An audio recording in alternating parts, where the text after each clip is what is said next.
On the night of December 25, 1991, a red flag that had flown over the Kremlin for nearly 70 years was lowered for the last time. The hammer and sickle that once symbolized one of the most powerful states in human history disappeared from the skyline of Moscow. Within hours, the Soviet Union, a superpower that had rivaled the United States, controlled half of Europe, and possessed the largest nuclear arsenal on Earth, officially ceased to exist.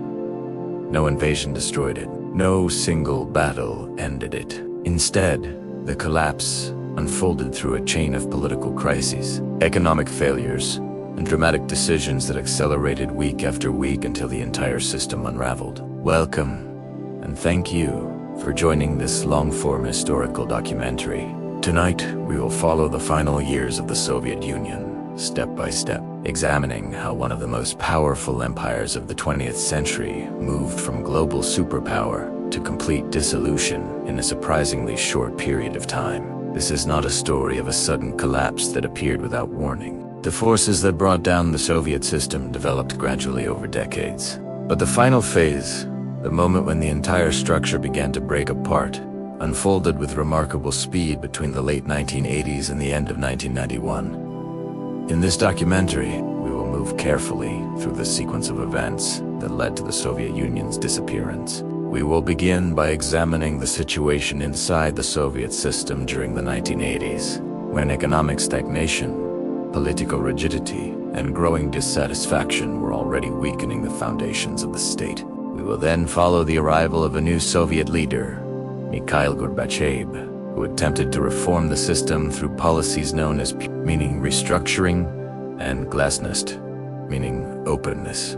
These reforms were intended to strengthen the Soviet Union by modernizing its political and economic structure. Instead, they triggered forces that the Soviet leadership could no longer fully control. From there, we will move into the dramatic year of 1989, when revolutions across Eastern Europe began dismantling the Soviet sphere of influence. One by one, communist governments in Poland, Hungary, East Germany, Czechoslovakia, and other countries collapsed. The fall of the Berlin Wall became one of the most powerful symbols of this transformation. For the first time since the end of World War II, the political order that the Soviet Union had built across Eastern Europe was breaking apart.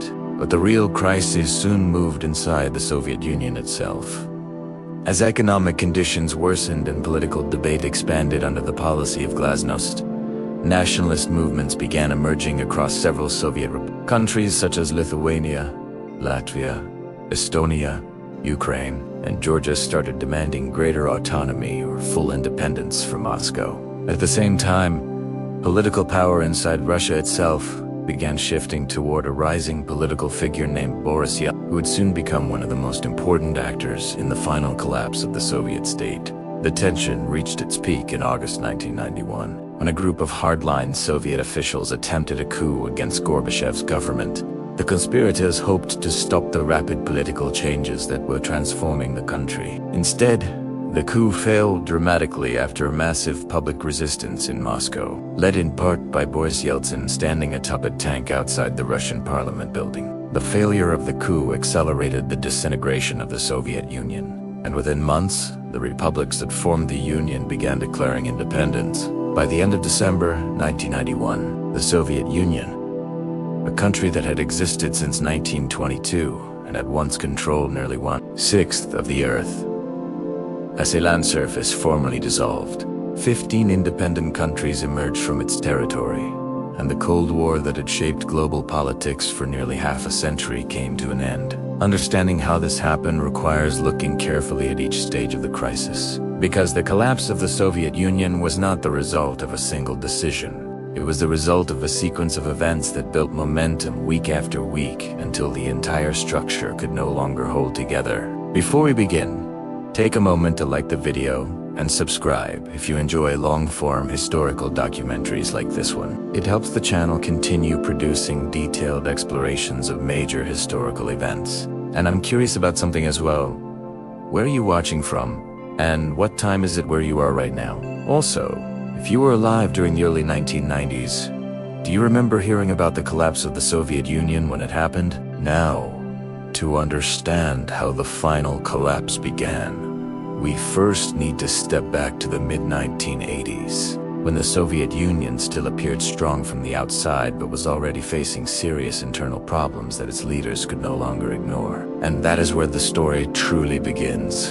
In March 1985, a relatively young and energetic political leader named Mikhail Gorbachev became General Secretary of the Communist Party of the Soviet Union. At the time, the Soviet Union was still widely viewed as one of the two dominant superpowers in the world. It possessed a massive nuclear arsenal, commanded a vast militaria, and controlled a geopolitical sphere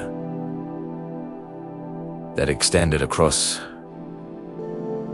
Eastern Europe. From the outside, the Soviet system appeared stable and formidable. However, inside the country, serious structural problems had been accumulating for years. Economic growth had slowed dramatically, industrial productivity was stagnating, and the political system had become increasingly rigid. These problems had developed gradually during the later decades of the Cold War, but by the mid-1980s, they had reached a point where reform seemed unavoidable. The Soviet economy had been built around centralized planning, in which the government determined production targets for factories, farms, and industries across the entire country. For many years, this system had allowed the Soviet Union to mobilize enormous resources for industrialization and military development. However, by the 1980s, the limitations of the model had become increasingly visible. Factories often produced goods based on quotas rather than consumer demand, resulting in chronic shortages of basic products such as food,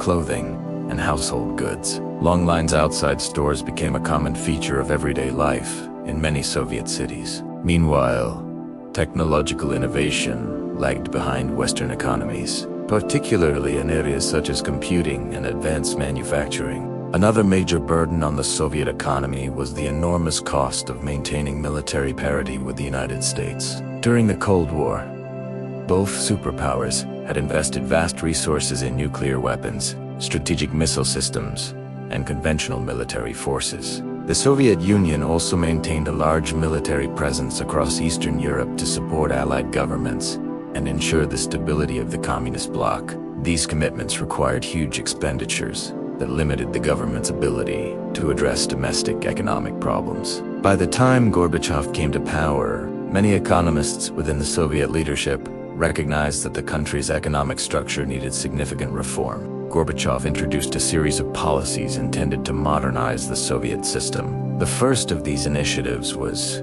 Perestroika, a term meaning restructuring.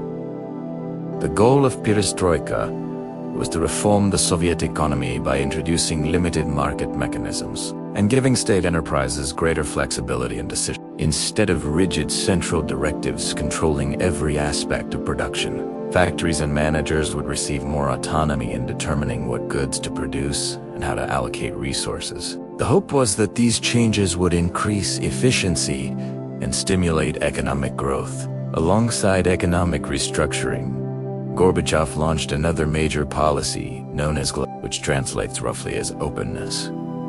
Glasnost encouraged greater transparency within the Soviet political system and allowed journalists, intellectuals, and citizens to discuss social and political problems more openly than had previously been permitted.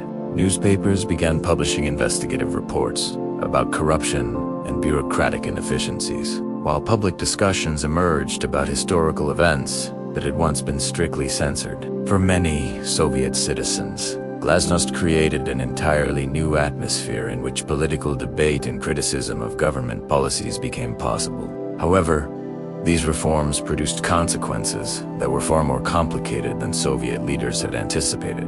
While Glasnost increased openness and public discussion, it also exposed long-standing grievances that had been suppressed for decades. Citizens began openly criticizing the failures of the economic system, environmental problems, and the privileges enjoyed by political elites. Historians published research about controversial events from Soviet history, including the political purges under Joseph Stalin. Instead of simply modernizing the Soviet system, Glasnost began encouraging broader questioning of the political structure itself. At the same time, Perestroika struggled to produce immediate economic improvements. Partial reforms disrupted the existing centralized system without fully replacing it with a functioning market economy. Some factories reduced production because they were uncertain about new policies, while shortages of consumer goods continued across many regions. The Soviet government found itself attempting to balance economic restructuring with the need to maintain political stability, a task that proved increasingly difficult as the reforms progressed. Outside the Soviet Union, changes were also beginning to reshape the geopolitical environment. In Eastern Europe, countries that had been under Soviet influence since the end of World War II were experiencing their own political pressures. Movements demanding greater autonomy, political reform, and economic modernization were gaining strength. For decades, the Soviet Union had used military force to suppress uprisings in the region, as seen in Hungary in 1956 and Czechoslovakia in 1968. But Gorbachev signaled that the Soviet Union would no longer intervene militarily to maintain control over its satellite states. This decision had enormous implications. Without the guarantee of Soviet military support, communist governments across Eastern Europe suddenly faced growing domestic opposition movements that had been waiting for an opportunity to challenge the existing system. Political activists, labor organizations, and reformist leaders began pushing for change in ways that would have been unthinkable only a few years earlier. By the end of the 1980s, a series of events would unfold across Eastern Europe that would transform the entire geopolitical map of the region. And in 1989, the first major crack in the Soviet sphere of influence would appear. By the end of the 1980s, the Soviet Union's control over Eastern Europe was already weakening, even though the political map of the region had not yet changed dramatically. Since the end of World War II, countries such as Poland, Hungary, East Germany, Czechoslovakia, Bulgaria, and Romania had been governed by communist regimes closely aligned with Moscow. These governments formed what was commonly known as the Eastern Bloc, a group of states politically and militarily connected to the Soviet Union through alliances such as the Warsaw Pact. For decades, this system had remained stable largely because the Soviet Union had been willing to use force to maintain control. However, by the late 1980s, the policies introduced by Mikhail Gorbachev signaled that the Soviet Union would no longer intervene militarily in the internal affairs of its Eastern European allies. This shift created a new political environment in which opposition movements across the region suddenly had more space to operate. The first major challenge to communist authority emerged in Poland, a country that had experienced repeated periods of political unrest throughout the Cold War. The center of the Polish opposition movement was a labor organization known as Solidarity, or Solidarno. In Polish, founded in 1980 at the Lenin shipyard in the coastal city of Gdańsk, Solidarity had originally begun as a trade union advocating for workers' rights and economic reforms. Its leader, an electrician named Lech Wałęsa, quickly became one of the most recognizable figures in Eastern European politics. Solidarity represented something unusual in the communist political system of Eastern Europe. Unlike the state-controlled labor unions that existed in most socialist countries, Solidarity operated as an independent organization representing millions of workers within a short period of time after its formation. The movement expanded rapidly across Poland, attracting support from intellectuals, students, religious groups, and large segments of the working class. The organization called for a variety of reforms, including improved working conditions, freedom of expression, and greater political participation. The Polish Communist government initially attempted to suppress the movement.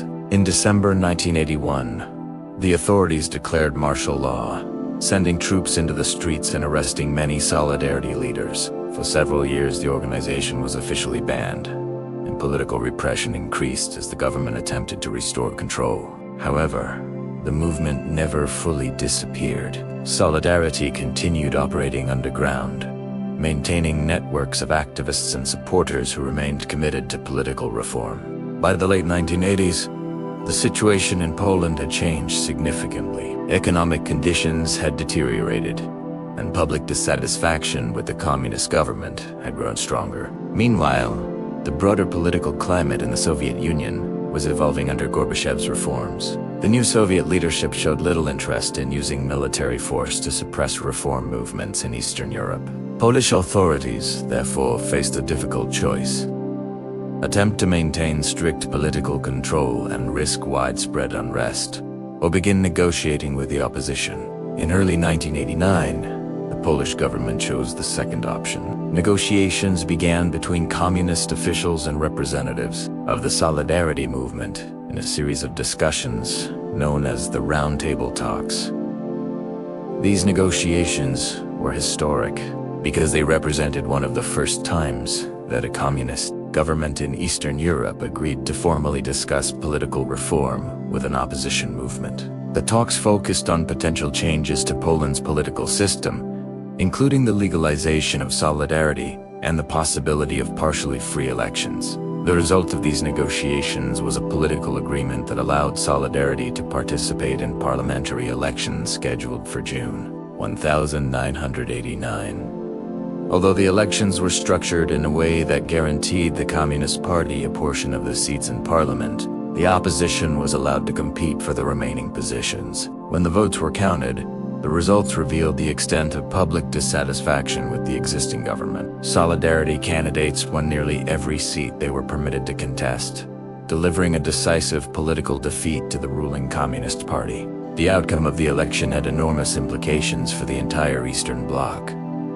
For the first time since the beginning of the Cold War, a communist government in Eastern Europe had effectively lost its monopoly on political power. Through a public vote, Poland formed a new government led largely by Solidarity representatives. The event demonstrated that peaceful political change was possible within the communist world. This development mattered because it signaled to reform movements across Eastern Europe that the old political order might no longer be permanent. If change could occur in Poland without Soviet military intervention, it might also be possible in other countries where opposition movements had been quietly building strength.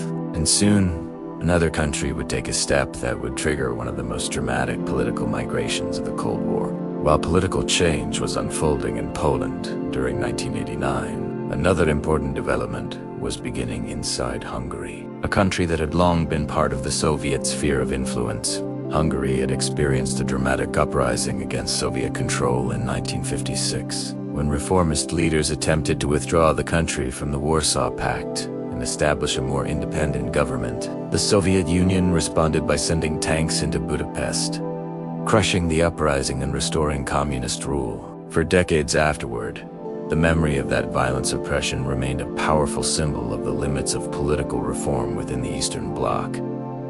However, by the late 1980s, the situation had begun to change, partly because Hungary's own leadership was increasingly aware that economic reform was necessary. Hungary had gradually introduced modest economic changes during the 1970s and 1980s that allowed a limited form of market activity within the socialist system. These reforms made the Hungarian economy somewhat more flexible than those of many neighboring communist states. But they did not eliminate the deeper structural problems facing the entire Soviet-aligned economic model. By the late 1980s, Hungarian leaders recognized that further political and economic adjustments might be unavoidable. At the same time, they were carefully watching developments in the Soviet Union under Mikhail Gorbachev. His willingness to tolerate reform movements in Eastern Europe suggested that Moscow might not intervene militarily if Hungary began experimenting with political change. One of the most significant decisions made by the Hungarian government occurred in the spring of 1989, when officials began dismantling sections of the heavily fortified border fence separating Hungary from Austria. This barrier had been part of the broader network of border defenses known as the Iron Curtain,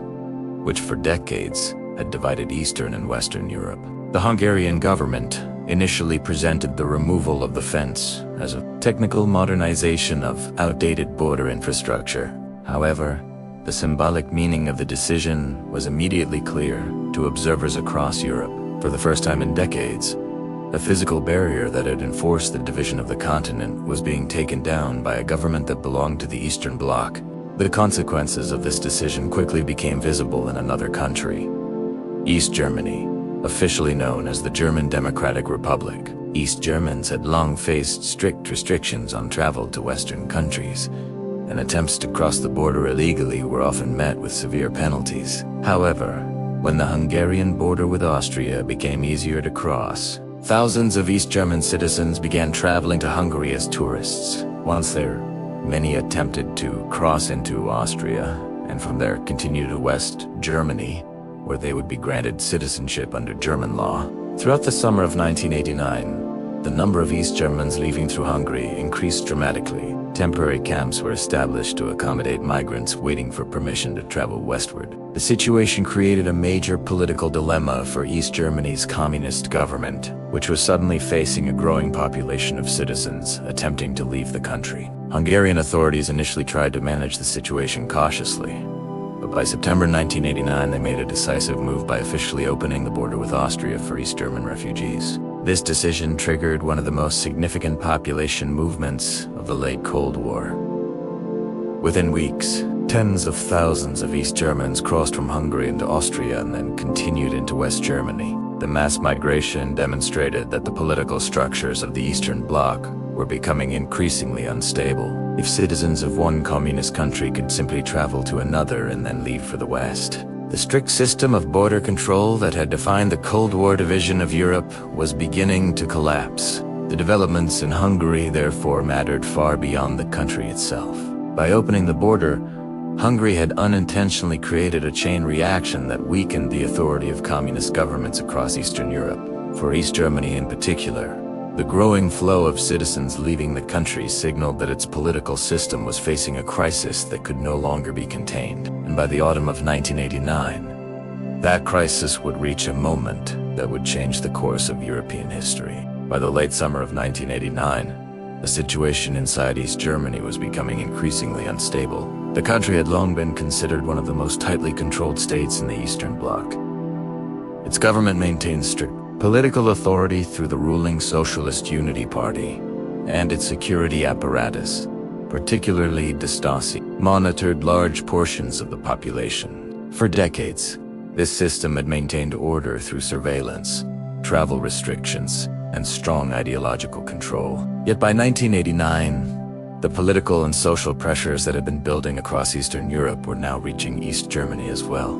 One of the most visible signs of the crisis was the growing number of East German citizens leaving the country through neighboring states. As Hungary opened its border with Austria, thousands of East Germans traveled there, hoping to reach the West. The movement quickly expanded beyond Hungary. In Czechoslovakia, large numbers of East German citizens began gathering at the West German embassy in Prague, hoping to obtain permission to travel to West Germany. Images of crowded embassy grounds, filled with families carrying suitcases and sleeping outdoors, spread across television broadcasts and international news reports. These scenes made it clear that a significant portion of the East German population was attempting to leave the country. The East German government struggled to respond effectively to this growing migration. For years, the Berlin Wall and strict border enforcement had been central tools for preventing citizens from leaving. Built in 1961, the Berlin Wall had physically divided East and West Berlin and symbolized the broader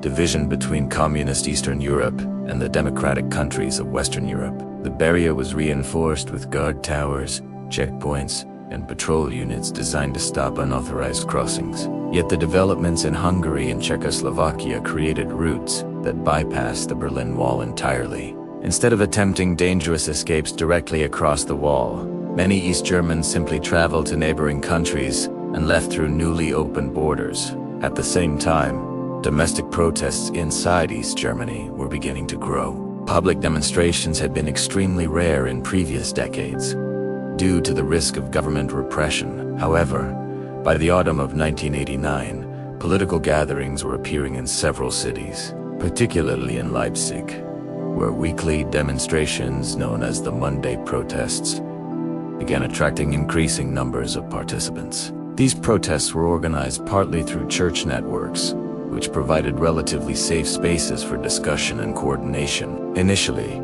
the demonstrations focused on demands for travel freedom and political reform rather than immediate regime change. As the protests continued week after week, the number of participants grew dramatically. What had begun as gatherings of a few hundred activists soon expanded into crowds of tens of thousands. Demonstrators carried signs calling for greater political openness, democratic participation, and reforms similar to those being discussed in other Eastern European countries. The growing scale of these protests created a serious challenge for the East German government, which now had to decide whether to suppress the demonstrations through force or attempt to introduce reforms. The leadership of East Germany watched these developments with increasing concern. Unlike earlier decades, however, they could no longer rely on automatic support from Moscow for military intervention. Under Gorbachev's leadership, the Soviet Union had signaled that it would not use force to maintain communist governments in Eastern Europe. This new approach, sometimes described informally as the Sinatra Doctrine, suggested that each socialist country would be allowed to determine its own political path. For the East German government, this meant that the option of calling in Soviet troops to suppress unrest was no longer guaranteed. As October 1989 approached, the tension inside East Germany continued rising. Large demonstrations were taking place in multiple cities, and the flow of citizens leaving the country through neighboring states had not slowed. Political leaders in East Berlin attempted to introduce limited reforms, but these measures failed to satisfy the growing demands for change. The situation had reached a point where the existing system was struggling to maintain control. Within weeks, a single announcement made during a press conference in East Berlin would trigger one of the most dramatic events of the Cold War. And that moment would lead directly to the fall of the Berlin Wall. By early November 1989, the political situation inside East Germany had reached a critical point. For weeks, mass demonstrations had been spreading across the country, particularly in cities such as Leipzig, Dresden, and East Berlin. Hundreds of thousands of people were now gathering regularly to demand political reform, freedom of travel, and greater civil rights. The leadership of the East German government, led by the ruling Socialist Unity Party, found itself struggling to respond to a crisis that was growing larger every week. Attempts to introduce limited reforms had failed to calm the protests, and the government was facing the possibility that its authority could collapse entirely if the demonstrations continued expanding. At the same time, the migration crisis that had begun during the summer of 1989 was still unfolding. Thousands of East German citizens had already left the country by traveling through Hungary or Czechoslovakia. Others continued gathering at embassies and border crossings, hoping to find a path to the west. The scale of the movement made it increasingly difficult for the East German authorities to maintain the strict travel restrictions that had defined the country for decades. Political pressure was now building from multiple directions. From citizens leaving the country, from protesters demanding reform, and from an international environment in which the Soviet Union was no longer willing to enforce control through military intervention. On the evening of November 9, 1989, a moment occurred that would change the course of European history. During a televised press conference in East Berlin, a government official named Günter Schabowski announced that new travel regulations had been approved which would allow East German citizens to apply for permission to leave the country. The policy itself had been drafted earlier that day, but it was supposed to take effect only after administrative procedures had been established. However, when journalists asked Schabowski when the new rules would become active, he appeared uncertain and responded that the change would take effect immediately. The announcement spread rapidly through television broadcasts and radio reports. Thousands of East Berlin residents began moving toward the border checkpoints that separated East and West Berlin. These checkpoints had long been heavily controlled crossing points where guards carefully inspected travel documents and regulated movement between the two sides of the city. On this night, however, the guards at the checkpoints had received no clear instructions on how to handle the sudden influx of people demanding to cross. As the crowds grew larger, the situation became increasingly difficult for the border guards to manage. People gathered in front of the gates, chanting and demanding passage to the western side of the city. The guards, unsure whether they were authorized to use force or deny entry, faced an extraordinary moment of uncertainty. Eventually, under the pressure of thousands of citizens waiting at the barriers, the guards at several checkpoints began allowing people to pass through. Within hours, scenes of celebration were unfolding along the Berlin Wall. East and West Berliners climbed onto the structure, embraced each other, and began dismantling parts of the wall with hammers and tools. Television images of crowds standing atop the wall, cheering and waving flags, quickly spread around the world. The barrier that had symbolized the division of Europe for nearly 3 decades was no longer functioning as a border. The fall of the Berlin Wall was not just a local event affecting Germany. It marked a dramatic turning point for the entire political order of Eastern Europe. Communist governments in several neighboring countries were already under pressure from reform movements, and the collapse of the wall demonstrated that the Soviet system of political control was rapidly losing its ability to maintain authority. In the months that followed, communist governments across Eastern Europe would begin collapsing one after another. But the most profound consequences of these revolutions were still ahead, because the forces that had dismantled Soviet control in Eastern Europe were now beginning to move inside the Soviet Union itself. The dramatic political changes that swept across Eastern Europe in 1989 had an immediate psychological impact inside the Soviet Union.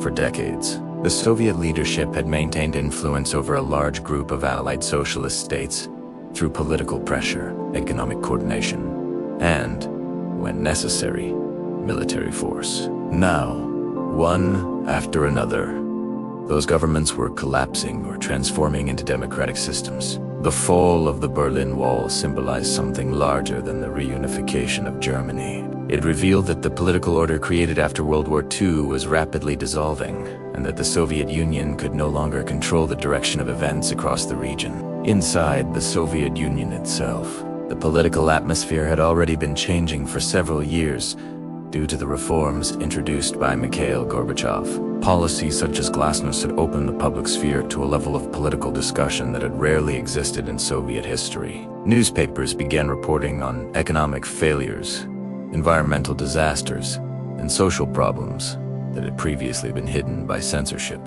Citizens were now openly debating issues such as corruption in government institutions, inefficiencies in state industries, and the growing gap between the Soviet economy and the economies of Western Europe and North America. At the same time, the Soviet economic system was experiencing severe difficulties. By the late 1980s, production in many sectors had slowed significantly. The centrally planned economy had been designed to meet large industrial targets set by government planners, but it struggled to respond to consumer needs or changing market conditions. Factories often focused on fulfilling quotas rather than producing goods that people actually wanted to buy. As a result, shortages of everyday products were becoming increasingly common across the country. In many cities, people waited in long lines for basic items such as bread, meat, soap, and clothing. The partial economic reforms introduced under Perestroika were intended to solve some of these problems, but in practice, they created new complications. The Soviet government attempted to give factory managers more flexibility while still maintaining a centrally planned structure. However, this hybrid system often produced confusion rather than efficiency. Some enterprises reduced production while they waited for clearer economic rules, while others struggled to obtain raw materials because the distribution networks of the planned economy were breaking down. Instead of stabilizing the economy, the reforms sometimes intensified the sense that the system was losing coherence. Another factor contributing to the economic crisis was the heavy financial burden of the Soviet military establishment. Throughout the Cold War, the Soviet Union had invested enormous resources in maintaining strategic parity with the United States. This included nuclear weapons programs, missile development, and large conventional armed forces stationed across multiple regions. Although these military capabilities had allowed the Soviet Union to remain a global superpower, they also required massive expenditures that limited investment in consumer industries and infrastructure. By the late 1980s, many economists inside the Soviet government were warning that the country could no longer sustain these costs while attempting to modernize its economy. The economic difficulties were visible not only in statistics, but also in everyday life. Stores often had empty shelves, and citizens developed informal networks to obtain goods that were difficult to find through official distribution channels. Farmers' markets and unofficial trade networks became increasingly important sources of food and household items. These practices revealed how the formal structures of the planned economy were gradually being replaced by informal, systems of exchange that operated outside the government's control. As the economic crisis deepened, public frustration grew. Citizens who had welcomed the new openness were now openly discussing whether the Soviet system itself required more fundamental change. Political debates that had once focused on reforming socialism were gradually shifting toward questions about whether the existing structure of the Soviet Union could continue functioning at all. Meanwhile, another powerful force was beginning to emerge across the vast territory of the Soviet state. In several republics, movements demanding greater autonomy and national independence were beginning to gain strength. As the Soviet economy struggled and political debate expanded under the policy of another powerful force was emerging across the vast territory of the Soviet Union: nationalism. The Soviet state had been constructed as a federation composed of multiple republics, each representing a different national group within the broader structure of the Union. Officially, the country was known as the Union of Soviet Socialist or USSR, and it consisted of 15 republics stretching from Eastern Europe to Central Asia. In theory, each republic possessed its own government, language, and cultural institutions. In practice, however, real political authority was concentrated in Moscow and exercised through the central leadership of the Communist Party. For decades, the Soviet system had maintained relative stability by carefully balancing national identities with centralized political control. Cultural expression was permitted within limits, but political independence was not. Nationalist movements that challenged Soviet authority were often suppressed by the state security apparatus. However, the atmosphere created by Glasnost began to change this balance. As censorship loosened and public discussion expanded, groups across the Soviet republics started revisiting questions about history, identity, and political autonomy. The earliest and most organized independence movements appeared in the Baltic republics: Lithuania, Latvia, and Estonia. These countries had a particularly strong historical memory of independence because they had existed as sovereign states between World War I and World War II. In 1940, the Soviet Union incorporated them into the USSR, under circumstances that many residents viewed as forced annexation. For decades, this history had been difficult to discuss publicly within the Soviet system. With the arrival of Glasnost, however, historians, journalists, and political activists began openly addressing these events and organizing movements calling for greater autonomy. One of the most remarkable demonstrations of Baltic nationalism occurred in August 1989, when approximately 2 million people formed a human chain stretching across Lithuania, Latvia, and Estonia. This peaceful protest, known as the Baltic Way, commemorated the 50th anniversary of the secret agreement between Nazi Germany and the Soviet Union that had divided Eastern Europe into spheres of influence during the early stages of World War II. Participants joined hands across hundreds of miles of territory, symbolically linking the three republics in a shared demand for political self-determination. The scale of the demonstration captured international attention and revealed how strong the independence movements had become. Similar nationalist sentiments were also emerging in other parts of the Soviet Union. In the Caucasus region, tensions between different ethnic groups were intensifying, particularly in areas where territorial disputes existed between neighboring republics. In Georgia and Armenia, demonstrations calling for political reform and greater national autonomy began appearing with increasing frequency. Meanwhile, in Ukraine, which was one of the largest and most economically significant republics within the Soviet Union, intellectuals and political activists were starting to discuss the possibility of greater sovereignty within the Union framework. These developments created a new political challenge for the Soviet leadership. The USSR had been designed as a multinational state in which different national groups were united under a common socialist system. However, as nationalist movements gained strength, many citizens in the republics began questioning whether the existing federal structure truly reflected their interests. Some groups demanded greater autonomy within the Soviet system, while others began openly discussing full independence. For Mikhail Gorbachev, these movements presented a complex dilemma. His reforms had encouraged political openness and public debate, which allowed national grievances to be expressed more freely than before. At the same time, the stability of the Soviet Union depended on maintaining cooperation among its republics. If too many regions began demanding independence simultaneously, the entire structure of the Union could begin to unravel.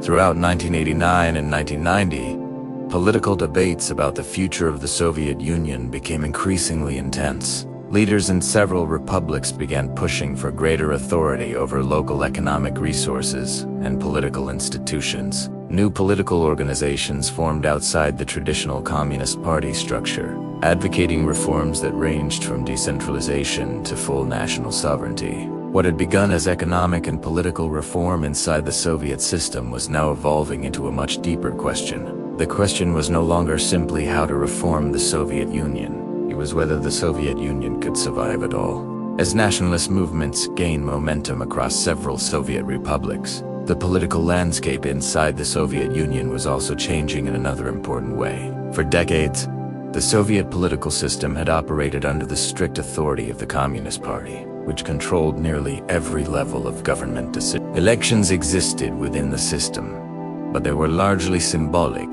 because only candidates approved by the party could participate. This structure had ensured that political power remained centralized and predictable. However, under Mikhail Gorbachev's reforms, this system began undergoing significant modifications that opened the door to new political figures and competing ideas.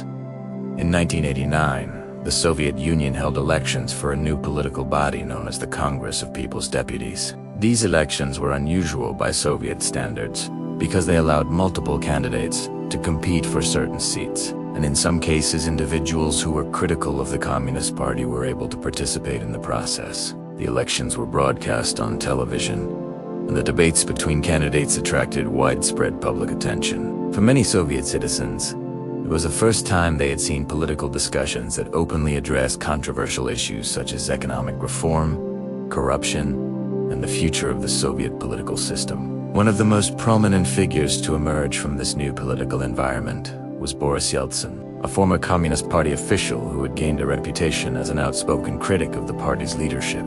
Yeltsin had previously served as the party leader in Moscow, but he had fallen out of favor with senior officials after publicly criticizing the slow pace of reform within the Soviet system. Despite losing his position within the party hierarchy, Yeltsin retained a strong following among citizens who believed that deeper political changes were necessary.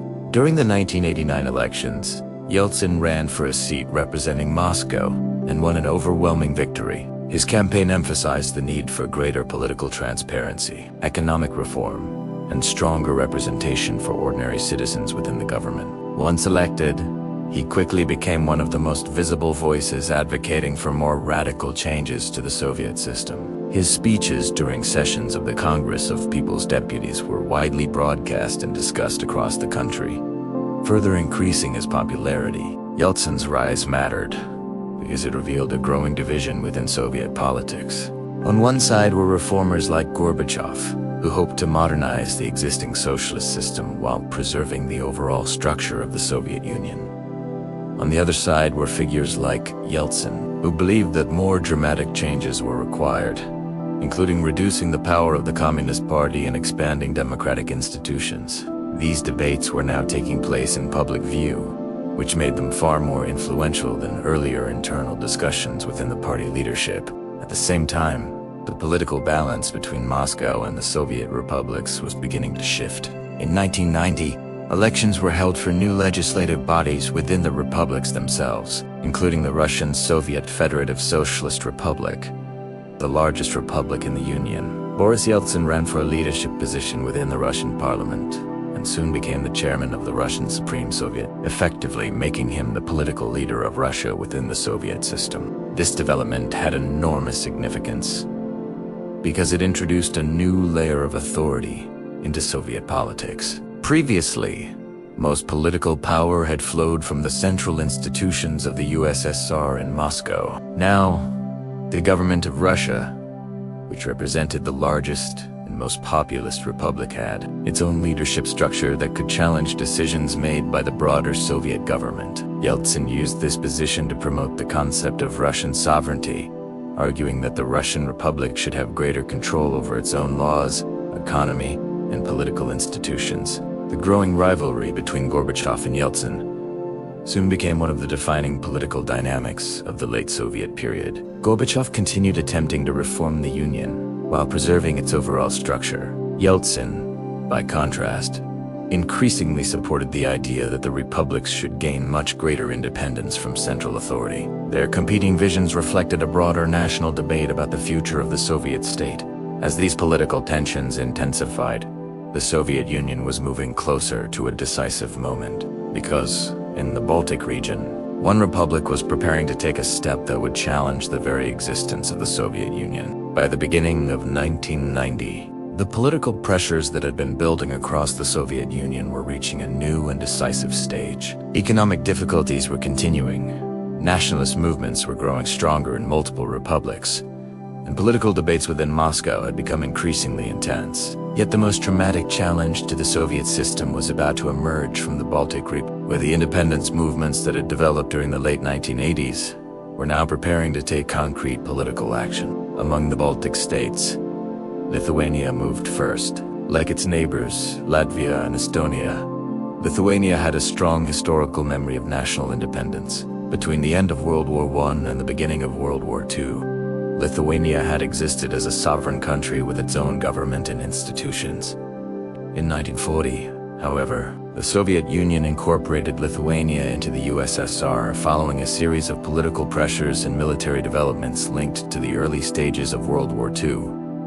Although the Soviet government described this incorporation as a voluntary political decision, many Lithuanians regarded it as an occupation that had eliminated their country's independence.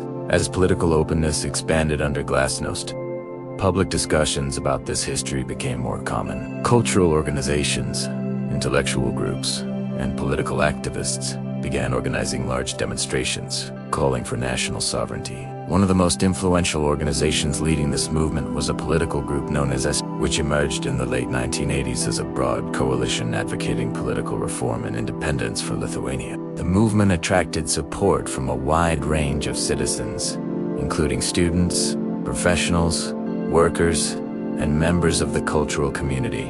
In early 1990, Lithuania held elections for its Republican Parliament, known as the Supreme Council. These elections were significant because they allowed candidates associated with the independence movement to participate openly in the political process. When the results were announced, supporters of independence won a majority of the seats. This outcome created a new political situation in which the Lithuanian parliament had both the popular mandate and the institutional authority to pursue greater sovereignty. On March 11, 1990, the newly elected Lithuanian parliament took a historic step. The Supreme Council voted to declare the restoration of Lithuania's independence from the Soviet Union. The declaration stated that the incorporation of Lithuania into the USSR in 1940 had been illegitimate, and that the country was now re-establishing the independence it had possessed before World War II. This was the first time that one of the Soviet republics had formally declared independence, while the Soviet Union still existed as a functioning state. The reaction from Moscow was immediate and tense. Mikhail Gorbachev and the Central Soviet leadership strongly opposed Lithuania's declaration, arguing that it violated the constitutional structure of the Soviet Union.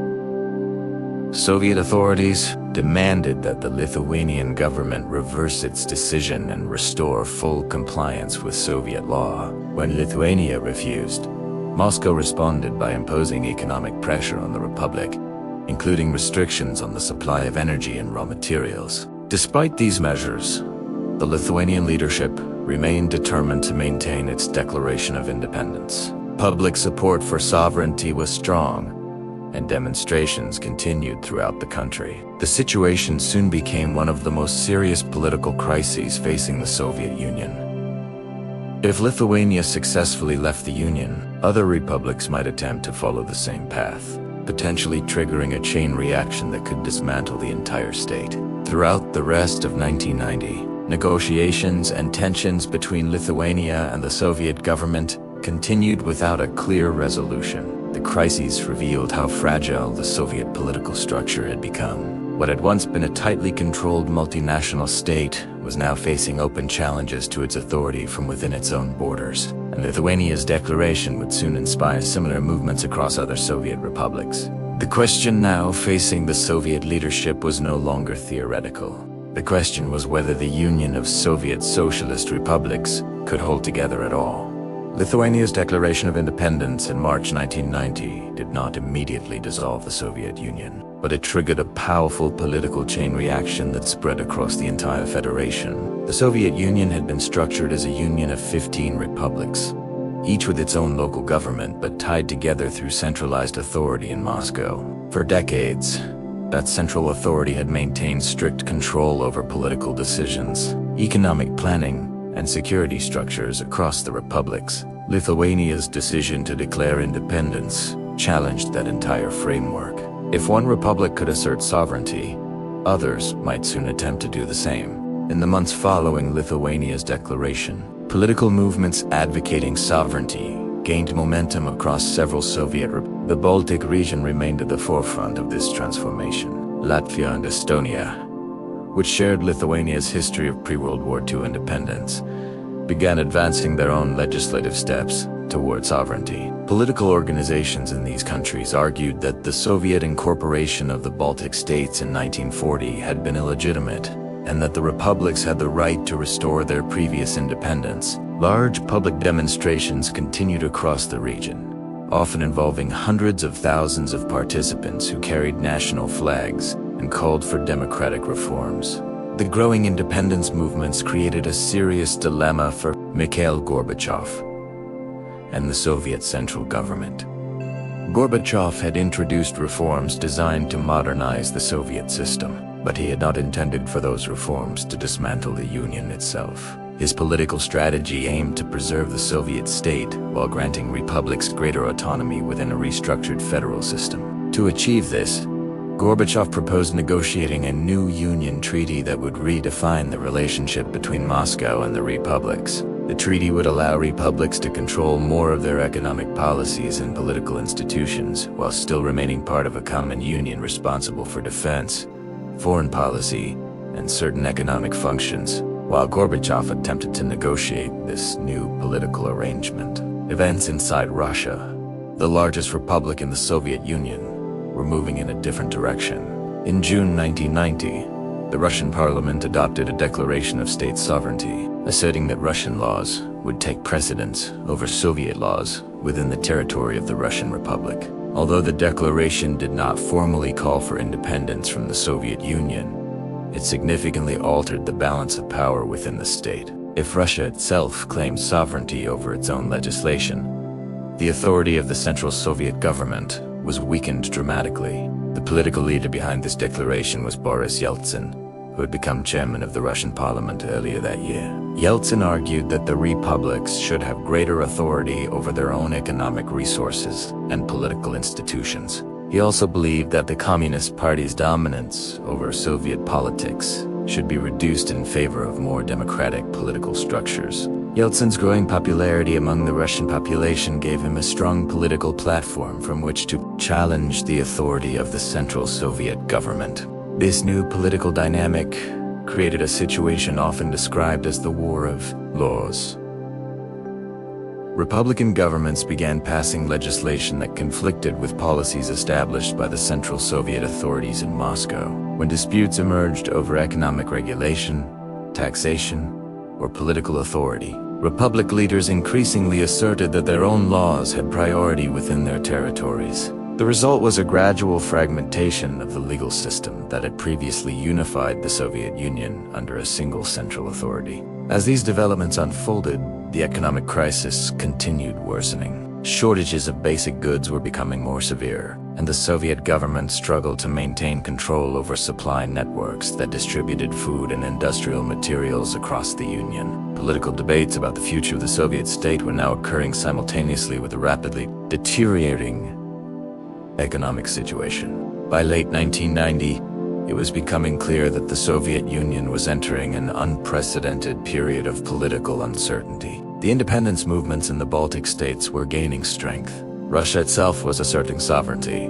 and negotiations over a new union treaty were becoming increasingly complicated. And as the political struggle between reformers, nationalists, and hardline Soviet officials intensified, the entire system was moving closer to a moment of confrontation that would shape the final year of the Soviet Union. As the wave of sovereignty declarations spread across the Soviet Union during 1990, the situation in the Baltic republics became one of the most serious challenges facing the central government in Moscow. Lithuania's declaration of independence had already triggered a constitutional crisis between the Lithuanian leadership and the Soviet authorities, while Mikhail Gorbachev insisted that Lithuania's declaration violated the Soviet constitution. The Lithuanian government argued that its incorporation into the USSR in 1940 had never been legitimate. The dispute quickly became a test of whether the Soviet Union could maintain authority over its republics without resorting to force.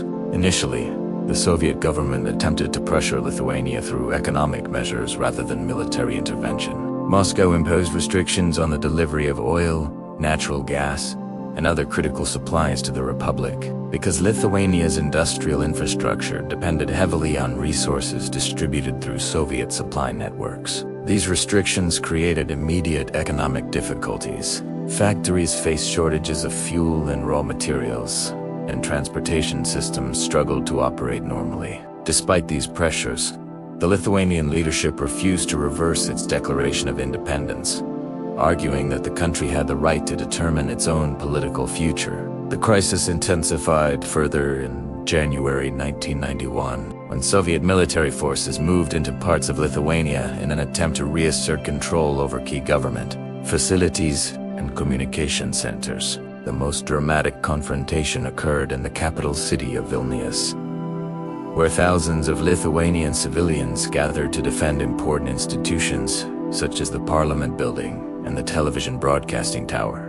These gatherings were largely peaceful demonstrations intended to show public resistance to Soviet intervention. During the night of January 13, 1991, Soviet armored vehicles and troops advanced toward the television tower in Vilnius as soldiers attempted to seize control of the facility. Clashes broke out between the military units and civilians who had formed human barricades around the building. The confrontation resulted in the deaths of several civilians and injuries to many others. Images of the events quickly spread through international media, drawing widespread attention to the Lithuanian independence movement and increasing criticism of Soviet actions. The events in Vilnius had significant political consequences. Instead of weakening the independence movement, the confrontation strengthened public support for Lithuanian sovereignty, both within the Baltic region and internationally. Governments in Western Europe and North America began expressing concern about the use of military force against civilian demonstrators. Inside the Soviet Union, the incident also intensified political divisions between reformers and hardline officials who believed that stronger measures were necessary to preserve the unity of the state. At the same time, similar independence movements were developing in Latvia and Estonia. Both republics organized political institutions that increasingly acted independently of Moscow's authority. Demonstrations, legislative reforms, and national referendums began shaping a new political reality in which Baltic leaders were preparing for the possibility of full independence from the Soviet Union. For Gorbachev, the Baltic crisis revealed the growing difficulty of balancing reform with political stability. On one hand, he hoped to preserve the Soviet Union through negotiations that would grant greater autonomy to the republics. On the other hand, hardline members of the Communist Party and elements within the military believed that allowing republics to declare independence could lead to the complete collapse of the state. These internal divisions were becoming more visible within the Soviet leadership itself. Meanwhile, another major shift in political power was taking place within the Soviet system. In Russia, the largest republic in the Union, Boris Yeltsin was preparing to challenge the authority of the Central Soviet government even more directly. By the spring of 1991, the political balance inside the Soviet Union was shifting rapidly. The crisis in the Baltic republics had demonstrated that Moscow could no longer easily enforce its authority across the Union, and nationalist movements in several republics were gaining confidence. At the same time, a new political center of power was emerging within Russia itself. the largest and most influential republic in the Soviet Union. This development would dramatically alter the internal dynamics of Soviet politics for decades. The political structure of the USSR had concentrated authority in the central government institutions controlled by the Communist Party. Even though the Soviet Union consisted of 15 republics, these republics had limited independence in practice. Decisions regarding economic planning, foreign policy, and military strategy were primarily made in Moscow by the leadership of the Communist Party and the Soviet government. However, as the reform process introduced by Mikhail Gorbachev expanded political participation, Republican governments began asserting greater authority over their own affairs. One of the most important steps in this transformation occurred in June 1991, when Russia held its first direct presidential election. The creation of this position was itself a major political innovation. For the first time, citizens of the Russian Republic were being asked to elect their own head of government through a nationwide vote. Several candidates participated in the campaign, but one figure quickly emerged as the dominant political personality, Boris Yeltsin. Yeltsin had already gained national recognition through his earlier political activities. During the late 1980s, he had become known as one of the most outspoken critics of the Communist Party's traditional leadership. He frequently argued that reforms introduced under Perestroika were not progressing quickly enough, and that the Soviet political system required deeper transformation. His willingness to challenge established authorities had made him popular among citizens who were frustrated with economic stagnation and political bureaucracy. During the 1991 presidential campaign, Yeltsin presented himself as a leader who would defend the interests of the Russian Republic and promote democratic reforms. He emphasized the importance of political pluralism, economic restructuring, and stronger authority for the republics within the Soviet Federation. His campaign also appealed to voters who believed that the Central Soviet government had become inefficient and disconnected from the needs of ordinary citizens. When the election results were announced on June 12, 1991, Boris Yeltsin won a decisive victory. He received a majority of the vote in the first round, making him the first directly elected president of the Russian Republic. The result was historically significant because it gave Yeltsin a powerful democratic mandate that few other Soviet leaders possessed. Unlike many officials who had risen through the internal structures of the Communist Party, Yeltsin could now claim that his authority came directly from the electorate. This new political legitimacy allowed Yeltsin to challenge the authority of the Central Soviet government more openly. As president of Russia, he began implementing policies designed to strengthen the autonomy of the Russian Republic. Russian government institutions started asserting control over economic resources located within Russian territory, including industrial enterprises and natural resources. In practical terms, this meant that the Russian Republic was gradually assuming powers that had previously belonged to the Central Soviet government. The rivalry between Gorbachev and Yeltsin now became one of the defining features of Soviet politics.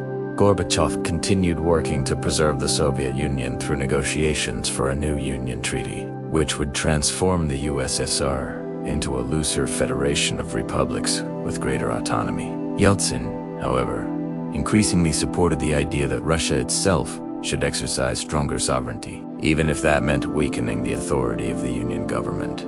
As these political tensions intensified, another group within the Soviet leadership was growing increasingly alarmed. Conservative officials within the Communist Party, the military, and the security services believed that the rapid pace of political change was threatening the survival of the Soviet state. They feared that the Union Treaty proposed by Gorbachev would effectively dissolve the centralized structure of the USSR and leave the country fragmented. By the summer of 1991, some of these officials were beginning to consider drastic measures, and within weeks, they would attempt to stop the collapse of the Soviet Union by seizing power themselves. By the summer of 1991, the Soviet Union was approaching one of the most decisive political moments in its history. The economic crisis continued worsening. Nationalist movements across the republics were demanding greater independence, and the rivalry between Mikhail Gorbachev and Boris Yeltsin had transformed the internal balance of power within the state. In response to these pressures, Gorbachev was working on what he believed could be the final solution for preserving the Soviet Union. a new union treaty that would redefine the relationship between the central government and the republics. The purpose of the proposed treaty was to transform the Soviet Union into a looser federation in which republics would gain significant autonomy over their internal affairs. Under this new structure, the republics would control most economic policies, natural resources, and local governance, while the central government would remain responsible for defense, foreign policy, and certain aspects of economic coordination. Gorbachev believed that this arrangement could stabilize the Union by addressing the demands of republic leaders who wanted greater sovereignty while still maintaining a common political framework.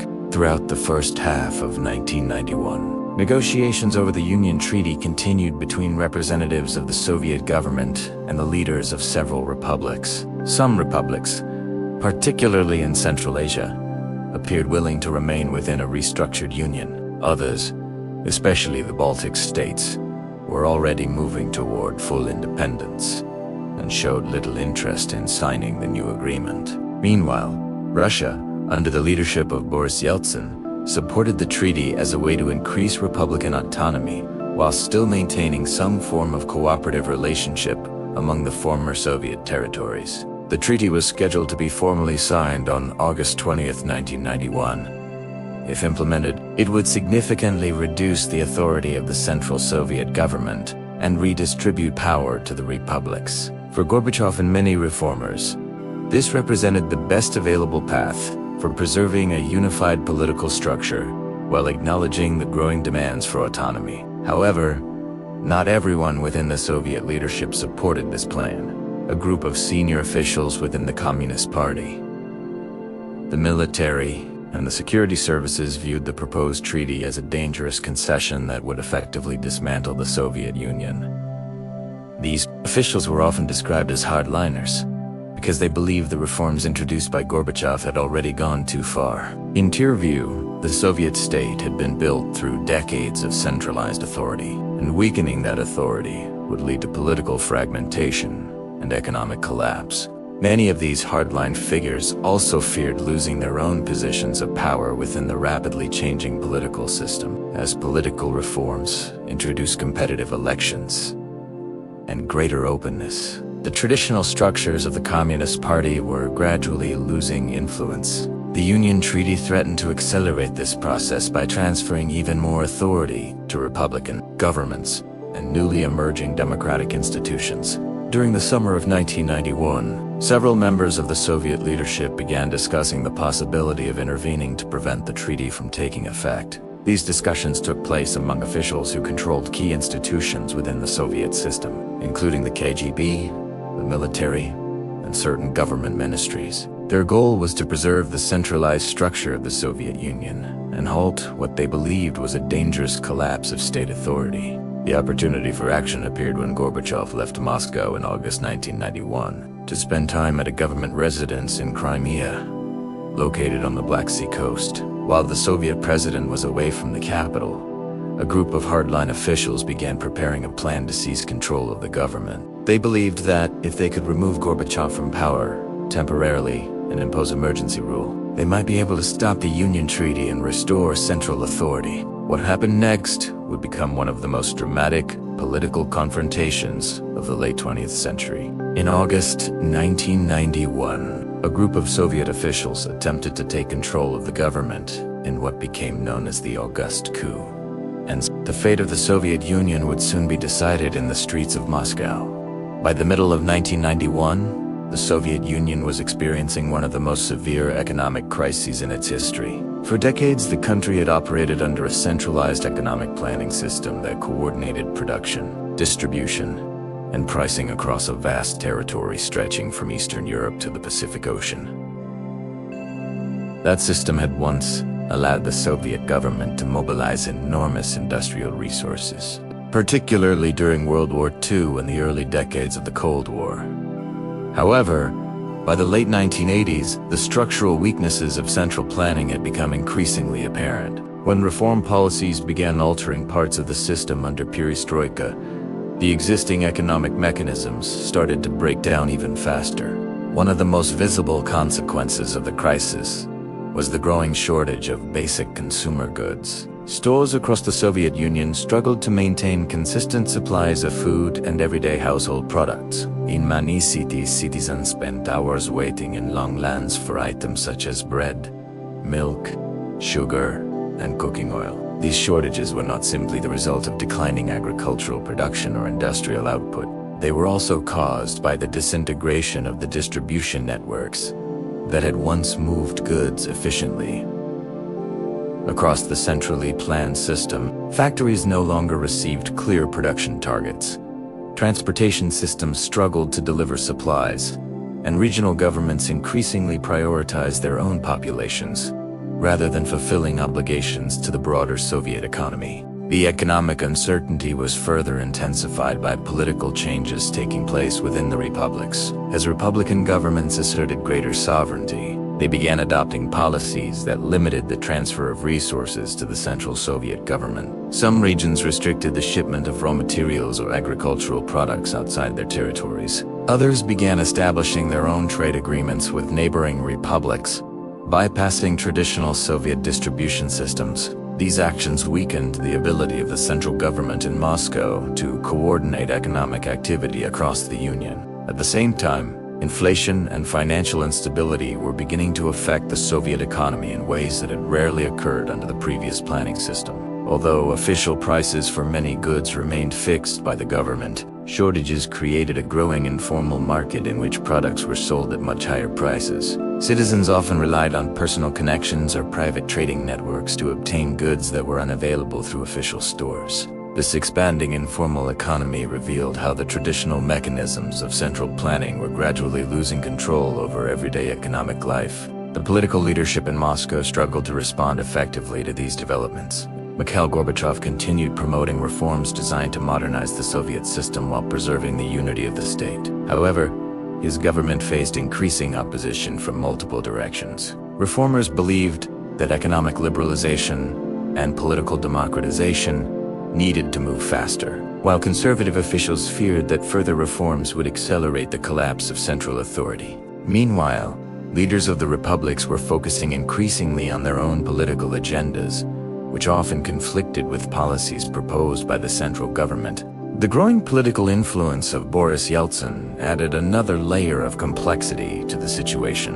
As president of the Russian Republic, Yeltsin controlled institutions that represented the largest and most economically important territory within the Soviet Union. His administration began asserting control over Russian industries, natural resources, and tax revenues. In practice, this meant that the Central Soviet government was gradually losing access to the economic resources it needed to manage the broader Union. By the summer of 1991, the Soviet Union had entered a state of political paralysis. Economic conditions were deteriorating. Republican governments were asserting independence, and disagreements within the Soviet leadership were preventing decisive action. Negotiations over the proposed Union Treaty continued, but many observers believed that the political system was running out of time to stabilize itself. Amid this uncertainty, a group of powerful officials inside the Soviet government concluded that the reforms had already gone too far, and they began preparing to act before the Union Treaty could permanently weaken the Soviet state.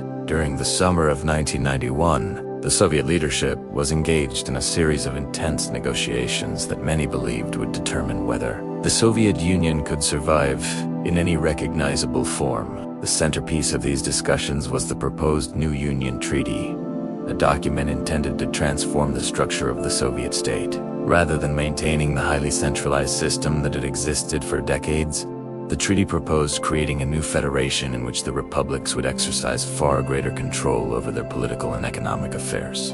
Under the proposed agreement, the Soviet Union would effectively become a looser political union, often described as a union of soberane states. Republics would gain authority over their natural resources, economic policies, and internal political institutions, while the central government would retain responsibility for national defense, foreign policy, and certain aspects of economic coordination. For Mikhail Gorbachev, the treaty represented a final attempt to balance two powerful forces that were reshaping Soviet politics: the demand for reform and the desire to preserve some form of unified state. Many leaders of the republics were willing to consider signing the new treaty because it offered them significant autonomy while still maintaining economic and security cooperation with other regions of the former Soviet system. Several republics in Central Asia, including Kazakhstan and Uzbekistan, signaled that they might support the agreement.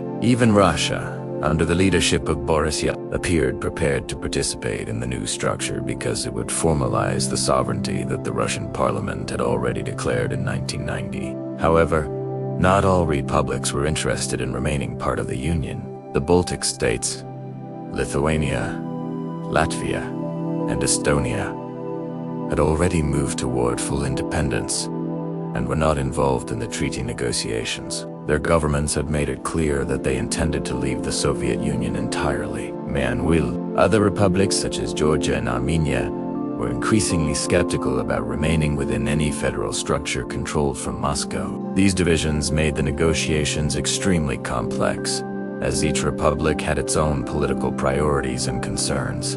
While Gorbachev and Republican leaders attempted to finalize the treaty, another group inside the Soviet political system was watching these developments with growing alarm. Conservative officials within the Communist Party, along with senior figures in the military and security services, believed that the proposed treaty represented the effective dismantling of the Soviet state. In Serbia, transferring so much authority to the republics would make it impossible to maintain a strong, centralized government capable of managing the country's defense, economy, and international position. These concerns were shared by individuals who held powerful positions within Soviet institutions. Some of them had spent their entire careers working within the centralized political structure created after the Russian Revolution. They believed that the reforms introduced under Perestroika and Glasnost had already weakened the authority of the Communist Party and destabilized the country. The new treaty, they argued, would complete the process by formally transforming the Soviet Union into a loose confederation with limited central power.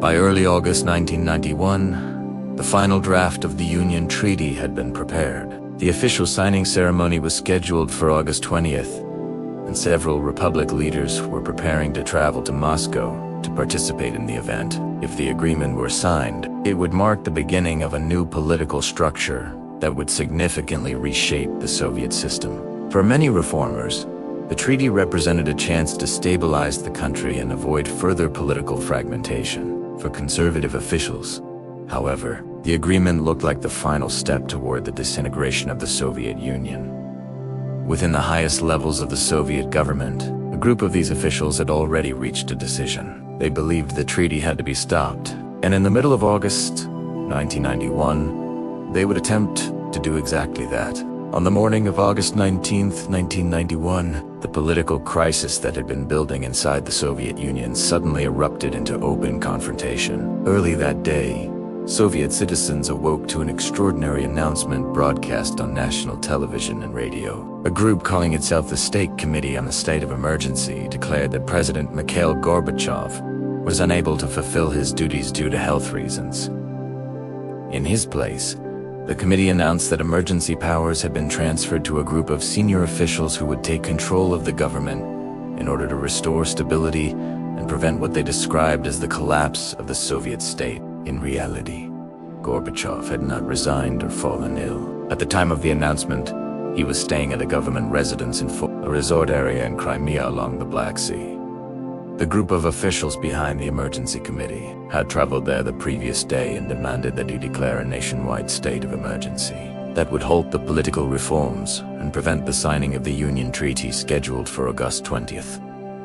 When Gorbachev refused, the conspirators effectively placed him under house arrest by cutting his communications with Moscow and isolating him from the outside world. The leaders of the coup included several high-ranking figures within the Soviet government. Among them were Vice President Gennady Zhanayev, the head of the KGB, senior military commanders, and other officials who believed that the rapid political changes of the previous years had pushed the Soviet Union to the edge of collapse. Their goal was to restore central authority by suspending political reforms, restricting public demonstrations, and maintaining the unity of the Soviet state through emergency rule. To enforce their authority, military units were deployed into Moscow. the capital of the Soviet Union. Tanks and armored vehicles moved through the city's streets and took positions near important government buildings, including the Kremlin and other administrative centers. Images of armored columns entering Moscow quickly spread across television broadcasts and international news reports. For many citizens, the scene raised immediate fears that the country might be returning to the kind of political repression that had characterized earlier periods of Soviet history. The members of the emergency committee attempted to justify their actions by arguing that extraordinary measures were necessary to prevent chaos and economic collapse. In televised statements, they warned that the Soviet Union faced the danger of disintegration if decisive action was not taken. However, their announcements were often uncertain and poorly coordinated. During one widely broadcast press conference, Vice President Geneyev appeared visibly nervous and struggled to answer questions from journalists, which created the impression that the leadership of the coup was uncertain about its own authority. At the same time, the conspirators underestimated how much the political environment inside the Soviet Union had changed during the years of glasnost. Citizens had become accustomed to greater openness, and many were unwilling to accept a sudden return to authoritarian rule. News of the coup spread rapidly through television, radio, and word of mouth. Political leaders, journalists, and ordinary citizens began gathering to discuss how to respond to the attempted takeover. One of the most important responses came from Boris Yeltsin, the president of the Russian Republic. Instead of supporting the emergency committee, Yeltsin immediately condemned the coup as an unconstitutional attempt to seize power. He called on citizens to resist the takeover and defend the democratic reforms that had begun transforming the Soviet political system. Within hours, thousands of people began gathering in central Moscow, particularly around the building of the Russian parliament, which soon became the center of resistance against the coup. And the confrontation between the coup leaders and their opponents was only beginning. As news of the coup spread across Moscow on the morning of August 19, 1991, political authority inside the Soviet Union suddenly became deeply uncertain. The emergency committee that had announced its takeover hoped that the deployment of military forces and the declaration of emergency rule would quickly establish control. However, the situation in the capital began unfolding in ways that the conspirators had not fully anticipated. Instead of immediately submitting to the new authorities, key political figures and thousands of ordinary citizens began organizing resistance. The center of that resistance quickly formed around the Russian parliament building, often referred to as the White House, where Boris Yeltsin, the president of the Russian Republic, had established his headquarters. Shortly after the coup announcement, Yeltsin issued a public statement condemning the actions of the emergency committee as illegal and unconstitutional. He argued that the group attempting to seize power had no legitimate authority to replace the elected leadership of the country. In his statement, Yeltsin called on citizens to defend democratic reforms and resist the attempted takeover. One of the most iconic moments of the entire crisis occurred later that day when Yeltsin climbed onto a tank stationed outside the Russian parliament building to address the growing crowd gathered around the site. Standing on top of the armored vehicle, he delivered a speech calling on soldiers and citizens to reject the coup. The image of Yeltsin speaking from the tank was captured by photographers and broadcast by television networks around the world. It quickly became one of the defining visual symbols of the collapse of Soviet authority. Throughout the day, thousands of people continued gathering around the parliament building to support Yeltsin and oppose the coup. Many demonstrators began constructing makeshift barricades using buses, construction materials, and other objects in order to block potential military advances toward the building. Volunteers organized groups to guard the entrances and monitor the movement of armored vehicles in the surrounding streets. The atmosphere was tense but determined as citizens waited to see whether the military units stationed in Moscow would attempt to disperse the crowds by force. Inside the Soviet military, the situation was becoming increasingly complicated. The leaders of the coup had expected that armed forces would automatically follow their orders and enforce the state of emergency. However, many military commanders were uncertain about the legitimacy of the takeover. Some units refused to act against civilians, while others waited for clearer instructions before moving forward. The hesitation among military forces significantly weakened the ability of the coup leaders to establish control over the capital. During the evening of August 19th and into the following day, negotiations and political maneuvering continued behind the scenes. Members of the Emergency Committee attempted to persuade military commanders to support their authority, while supporters of Yeltsin continued rallying public resistance. Television broadcasts and independent journalists reported on the unfolding events, making it difficult for the coup leaders to control the narrative of the crisis. As the hours passed, it became increasingly clear that the coup was failing to achieve its objectives. Instead of restoring centralized authority, the attempted takeover had exposed the weakness of the institutions that once dominated Soviet politics. The Communist Party leadership appeared divided. The military was hesitant to act against civilians, and large segments of the public had openly rejected the authority of the Emergency Committee. By the second day of the crisis, the balance of power was beginning to shift decisively against the coup leaders, and the dramatic events unfolding in Moscow were about to determine the fate of the Soviet Union itself. By the morning of August 20th, the attempted coup against the Soviet government had entered its second full day, and the political situation in Moscow remained deeply uncertain. Tanks and armored vehicles were still positioned in various parts of the capital, and military units continued occupying strategic intersections and government areas. The leaders of the Emergency Committee had hoped that the show of military force would intimidate political opponents and restore centralized authority quickly. Instead, the crisis had produced a tense standoff between the coup leaders and the growing movement of citizens and political figures opposing their takeover. The center of resistance remained the Russian Parliament building, where Boris Yeltsin and other Russian political leaders had established their headquarters. Throughout the night and into the morning, thousands of people gathered around the building, forming a human barrier intended to prevent military units from entering the area. Volunteers worked continuously to strengthen the barricades that had been constructed from buses, metal fencing, construction materials, and other objects taken from nearby streets. The atmosphere around the building was tense but organized, as citizens prepared for the possibility that soldiers might attempt to storm the site. Inside the Russian parliament, Yeltsin and his supporters were coordinating their political response to the coup. One of their most important strategies was to issue official decrees declaring the actions of the Emergency Committee illegal. Yeltsin signed orders instructing Russian government institutions to ignore directives from the coup leaders and instead follow the authority of the elected Russian government.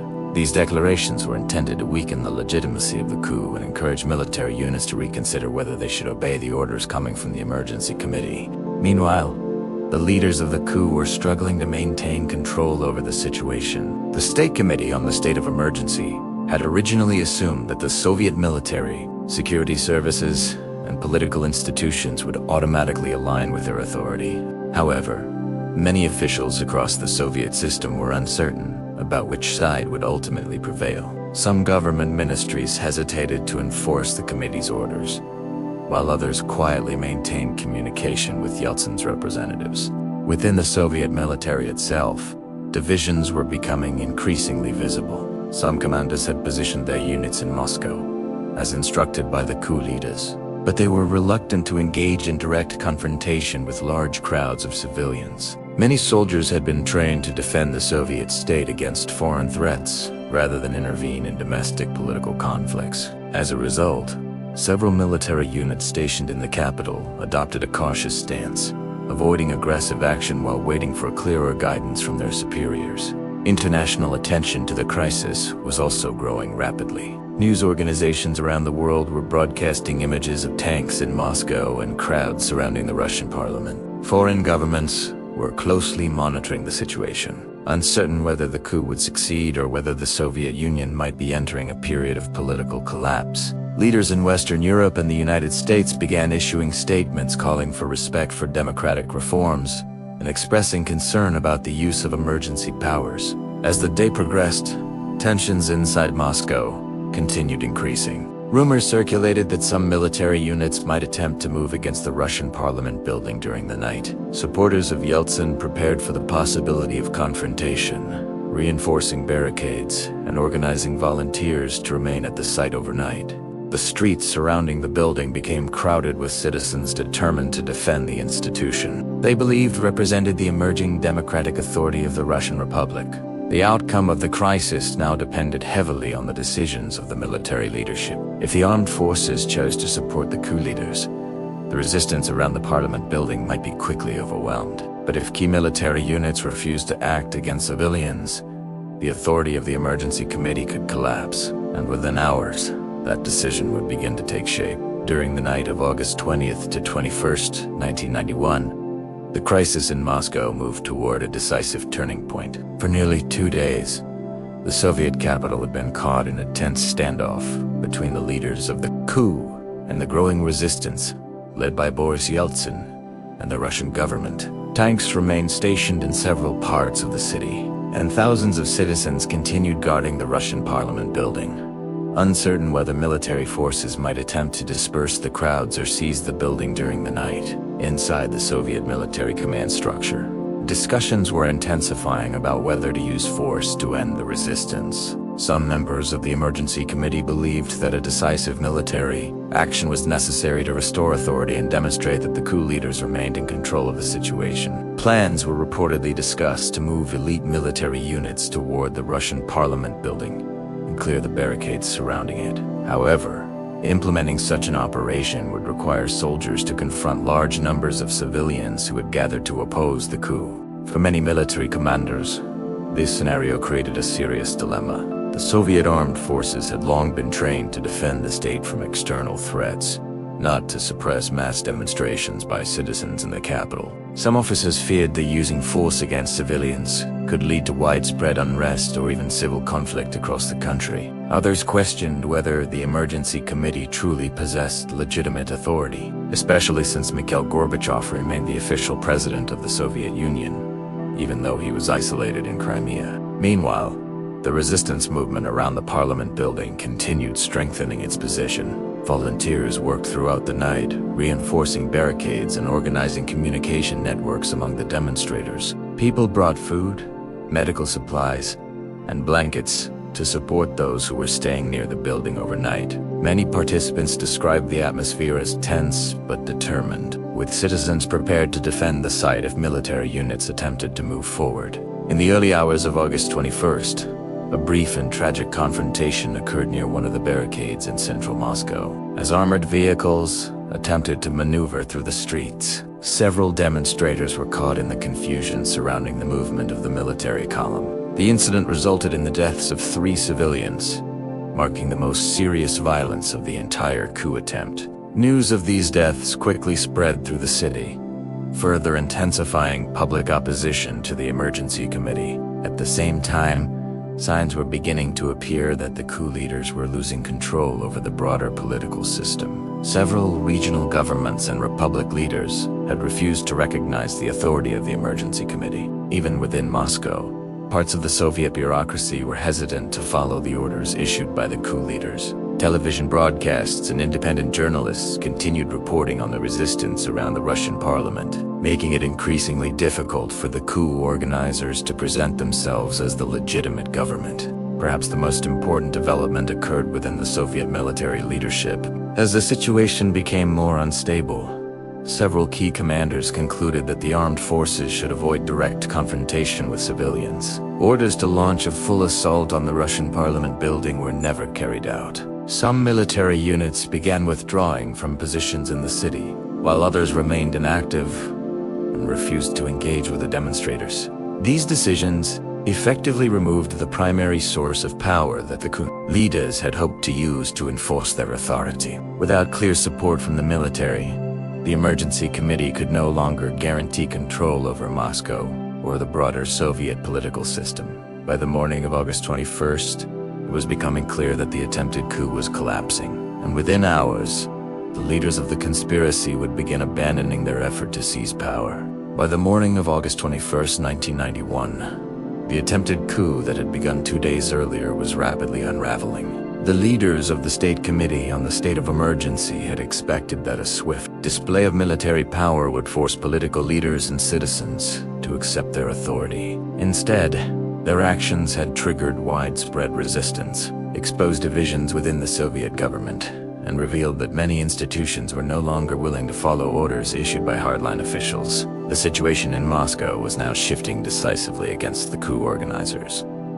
One of the clearest signs of the coup's failure was the behavior of the Soviet military. Throughout the previous 2 days, military commanders had hesitated to carry out aggressive actions against civilians gathered around the Russian parliament building. Soldiers stationed in the capital had been placed in a difficult position. They had received instructions to secure important locations in Moscow, but they had not been given clear authorization to use force against demonstrators. As the hours passed and resistance continued growing, many officers became increasingly reluctant to escalate the situation. During the morning of August 21st, several military units began withdrawing from their positions in central Moscow. Tanks that had been stationed near key government buildings slowly moved away from the city center, signaling that the armed forces were no longer prepared to support the emergency committee's attempt to seize power. This withdrawal was a decisive moment in the crisis.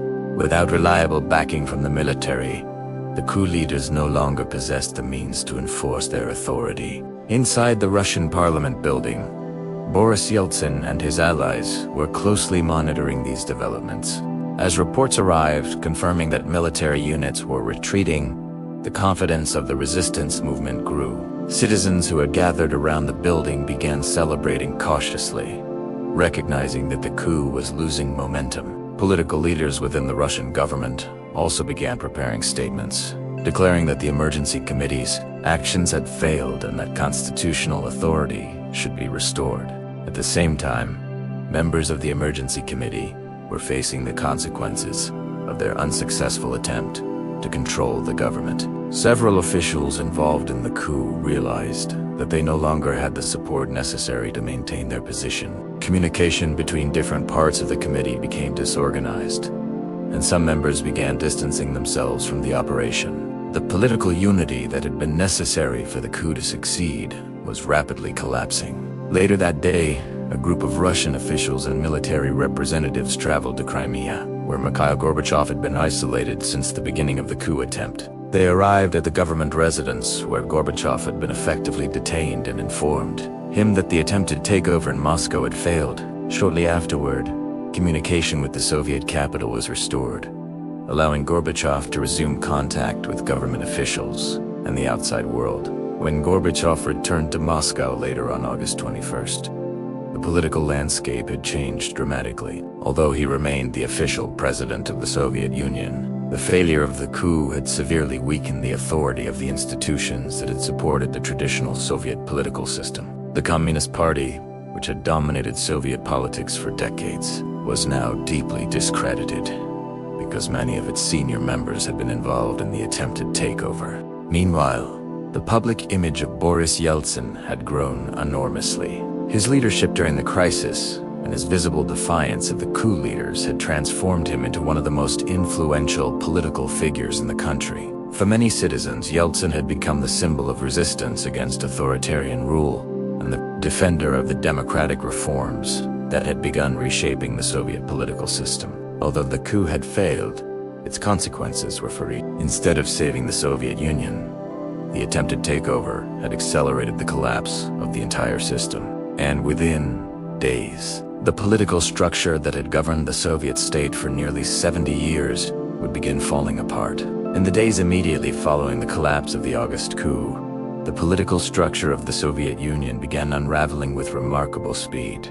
The leaders of the emergency committee had attempted to halt the reforms introduced during the previous years and restore centralized authority. Instead, their actions had produced the opposite result. The failed coup severely damaged the credibility of the Communist Party, which had dominated Soviet political life since the founding of the USSR in 1922. Many of the officials involved in the coup had been senior members of the party or closely connected to its leadership, and this association deeply undermined the party's legitimacy in the eyes of the public. As soon as Mikhail Gorbachev returned to Moscow after his isolation in Crimea, he attempted to restore control over the government and re-establish political stability. However, the balance of power inside the Soviet system had changed dramatically during the coup attempt. While Gorbachev had remained formally the president of the Soviet Union, the most visible leadership during the crisis had come from Boris Yeltsin, whose defiance of the coup had been broadcast around the world. This contrast elevated Yeltsin's political standing and weakened Gorbachev's authority within the rapidly changing political environment. One of the most significant consequences of the coup's failure occurred when the Russian government moved against the Communist Party itself. Within days of the attempted takeover, Yeltsin signed decrees suspending the activities of the Communist Party inside the Russian Republic. Government authorities began seizing party offices and transferring control of party property to state institutions. Because Russia was the largest and most influential republic within the Soviet Union, these actions had enormous symbolic and practical consequences. The political organization that had governed the country for nearly 7 decades was suddenly losing its institutional foundation. The weakening of the Communist Party also encouraged independence movements across the Soviet leaders who had previously hesitated to challenge Moscow now recognized that the central government no longer possessed the authority or the political unity necessary to enforce control. In the days following the coup, several republics began issuing declarations asserting full independence from the Soviet Union. Ukraine, Belarus, and other republics announced plans to establish sovereign governments and pursue their own political paths outside the structure of the UN. These declarations represented a dramatic acceleration of the process that had begun earlier with the Baltic independence movements. What had once been a slow debate about autonomy within the Soviet Federation was now transforming into a rapid wave of independence announcements. Republican leaders concluded that the Soviet political system had been fatally weakened by the coup attempt and that remaining within the Union might expose them to further instability. At the same time, the central institutions of the Soviet government were losing the ability to coordinate national policy. Ministries responsible for economic planning, transportation, and industrial production found themselves unable to enforce decisions across republic boundaries. Local governments increasingly focused on their own economic survival rather than cooperating with federal structures that appeared to be collapsing. Throughout September and October of 1991, the political disintegration of the Soviet Union continued accelerating. Gorbachev attempted to preserve a reformed version of the Union through negotiations with Republican leaders. But these efforts faced growing resistance. Many republics were no longer interested in remaining part of any federal structure controlled from Moscow. Instead, they were preparing to establish independent national governments. What had begun as a political crisis during the August Coup was now evolving into something far more significant. The Soviet Union itself was beginning to disappear, and in the final months of 1991, the leaders of several republics would take the steps that formally ended the existence of the Soviet state.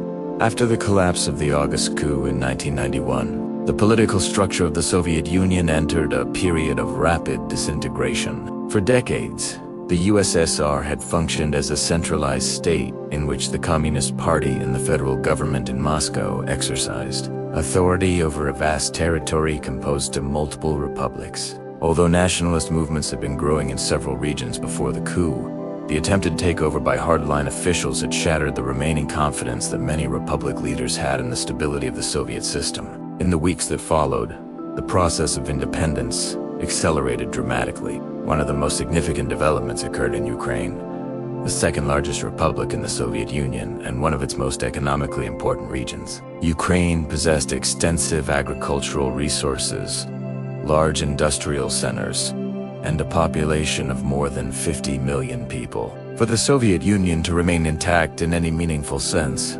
Ukraine's participation in the Union was essential. However, in the aftermath of the coup, Ukrainian political leaders began moving decisively toward independence. On August 24, 1991, the Ukrainian parliament adopted a declaration of independence, stating that Ukraine would become a sovereign state separate from the Soviet Union. The decision was influenced by several factors, including concerns about political instability in Moscow and growing public support for national sovereignty. To confirm the legitimacy of the decision, the Ukrainian government scheduled a national referendum that would allow citizens to vote on the independence declaration. The referendum took place on December 1, 1991, and the results demonstrated overwhelming public support for independence. More than 90% of voters approved the decision to leave the Soviet Union. The outcome was decisive because it showed that independence was not merely the preference of political leaders, but a broadly supported choice among the Ukrainian population. For the Soviet leadership, the referendum represented a critical turning point. Without Ukraine, maintaining the Soviet Union as a unified political structure would become extremely difficult. At the same time, other republics were making similar decisions. Belarus, located between Russia and Eastern Europe, declared its independence in late August 1991. Several republics in the Caucasus and Central Asia also began reassessing their political futures as the authority of the central government continued weakening. Each declaration added momentum to the broader process of dissolution, creating a situation in which the Soviet Union existed increasingly in name rather than in practical political reality.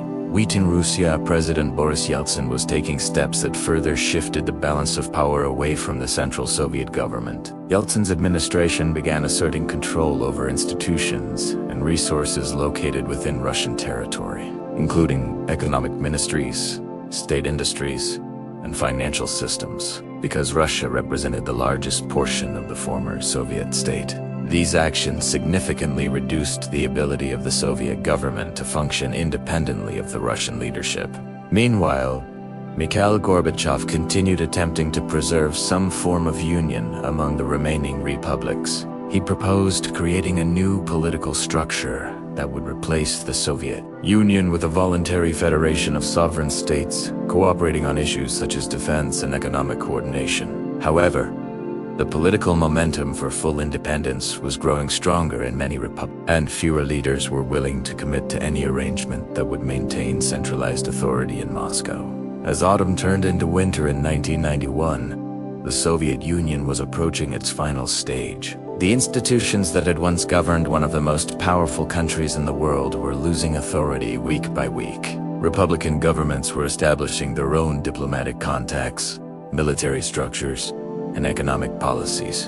And soon, the leaders of three key republics would meet to make a decision that would formally end the Soviet Union. By the end of 1991, the political structure of the Soviet Union had become increasingly fragile. Several republics had already declared independence, and the authority of the Central Soviet government in Moscow had been severely weakened after the failed August Coup. Although Mikhail Gorbachev remained the formal president of the Soviet Union, the practical power of his office was diminishing as republic leaders began making decisions independently of the federal institutions. The most decisive moment in this process came in early December, when the leaders of three key republics met to discuss the future of the Soviet state.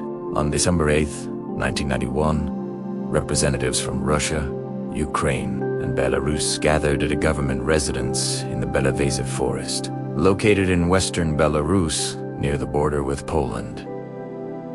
The meeting was attended by Boris Yeltsin, President of Russia, Leonid Kravchuk, President of Ukraine, and Stanislav Shushkevich, Chairman of the Belarusian Parliament. These three republics were among the largest and most influential members of the Soviet Union. Together, their territories represented a substantial portion of the former Soviet population, economy, and political influence. The purpose of the meeting was initially described as a discussion about economic cooperation and political coordination among the republics. However, the conversations quickly moved toward a more fundamental question: whether the Soviet Union still existed as a functioning state. At this point, the independence referendum in Ukraine had already taken place, and the overwhelming vote in favor of independence had demonstrated that one of the USSR's most important republics no longer intended to remain within the Union. After hours of discussion, the leaders reached a dramatic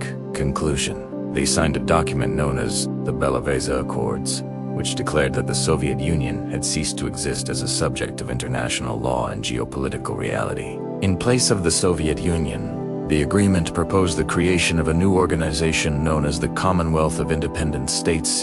This new structure was intended to provide a framework for cooperation among the former Soviet republics, while recognizing their independence as sovereign states.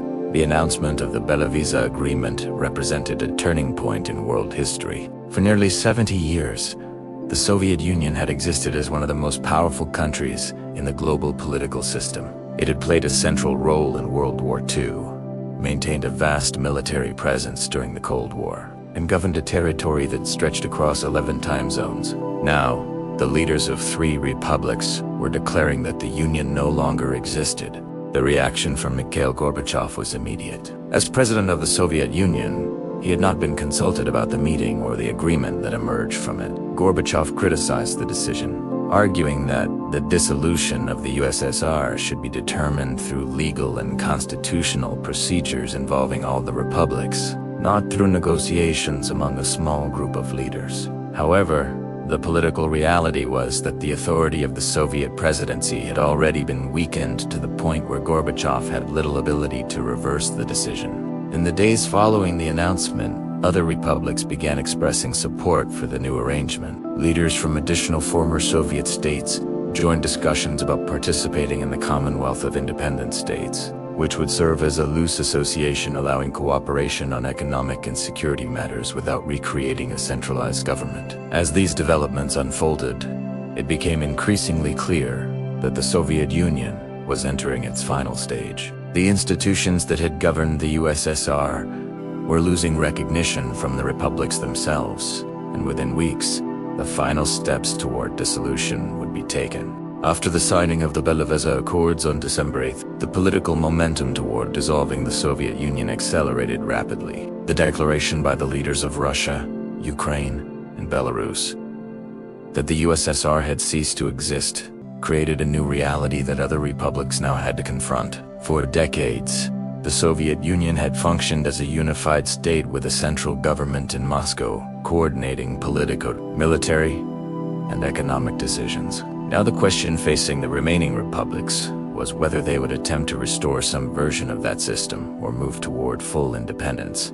Over the following days, additional republic leaders began joining the initiative launched at the Belavezha meeting. On December 21st, 1991, representatives from 11 former Soviet republics gathered in the city of Almaty, today known as Almaty, in Kazakhstan, to discuss the future of cooperation among their newly independent states. During this meeting, the participants formally endorsed the creation of the Commonwealth of Independent States (CCs), expanding the framework that had originally been proposed by Russia, Ukraine, and Belarus.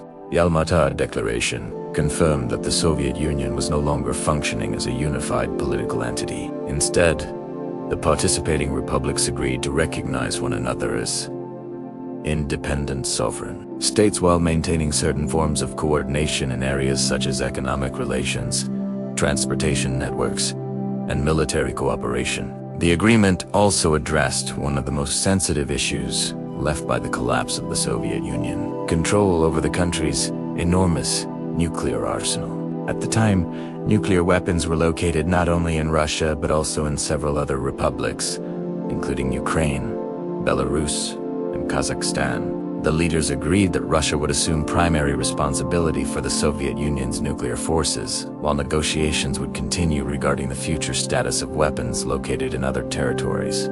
For Mikhail Gorbachev, these developments represented the final stage of the political process that had been unfolding since the late 1980s.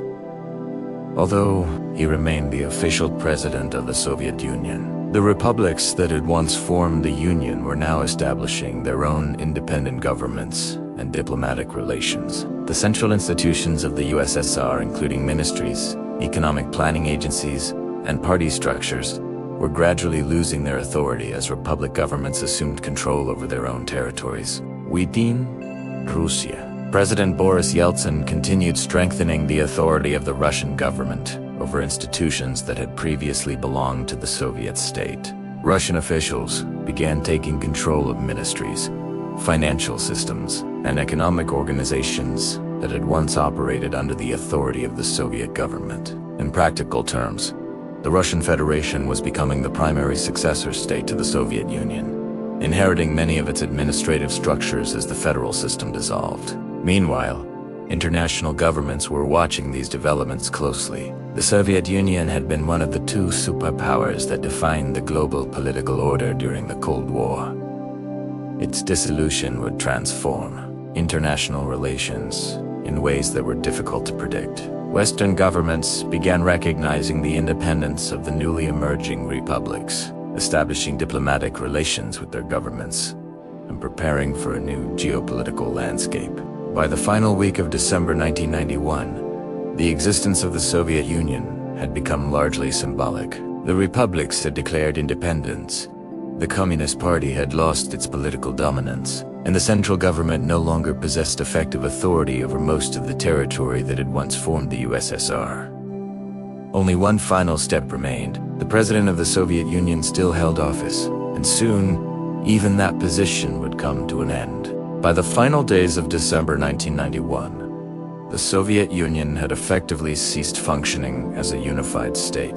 The independence declarations issued by multiple republics, the creation of the Commonwealth of Independent States, and the transfer of authority to republican governments had dismantled most of the institutions that had once held the USSR together. Ministries that had coordinated national economic planning were no longer able to operate across republic boundaries, and the Communist Party, which had dominated Soviet political life for nearly 70 years, had already been stripped of its power following the failed August Coup. Despite these changes, one symbolic element of the Soviet states still remained. Mikhail Gorbachev continued to hold the title of President of the Soviet Union. In practical terms, however, Gorbachev's authority had almost entirely disappeared. The political leaders who now controlled the largest republics, particularly Boris Yeltsin in Russia, had taken over many of the administrative functions that once belonged to the Soviet government. Russian institutions were assuming control of ministries, economic agencies, and financial structures that had previously operated under the federal system of the USSR.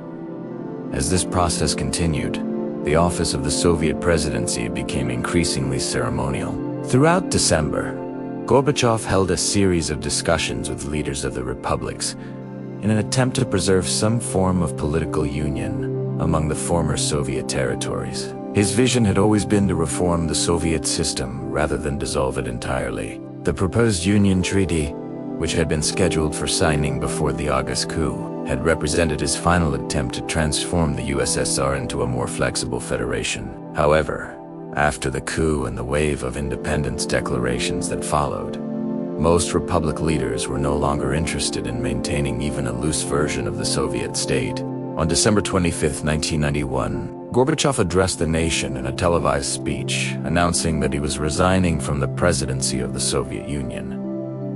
In his statement, he acknowledged that the country was undergoing a historic transformation and that the political structures of the Soviet state had effectively dissolved. Gorbachev reflected on the reforms he had introduced during the previous years, including Perestroika and Glasnost, which he believed had opened the Soviet system to political freedom and public debate. At the same time, he recognized that the events of the previous months had made it impossible to preserve the Soviet Union in its previous form. Later that evening, a symbolic moment took place at the Kremlin in Moscow. The red flag bearing the hammer and sickle, the emblem of the Soviet Union, was lowered from the Kremlin flagpole for the final time. In its place, the tricolor flag of the Russian Federation was raised. The image of the flag descending into the darkness became one of the defining visual symbols of the end of the Soviet era. The following day, December 26, 1991, the Supreme Soviet, the remaining legislative body of the USSR, formally acknowledged the dissolution of the Soviet Union. With that declaration, the Union of Soviet Socialist Republics officially ceased to exist. 15 independent states emerged from the territory that had once formed the Soviet Federation, including Russia, Ukraine, Belarus,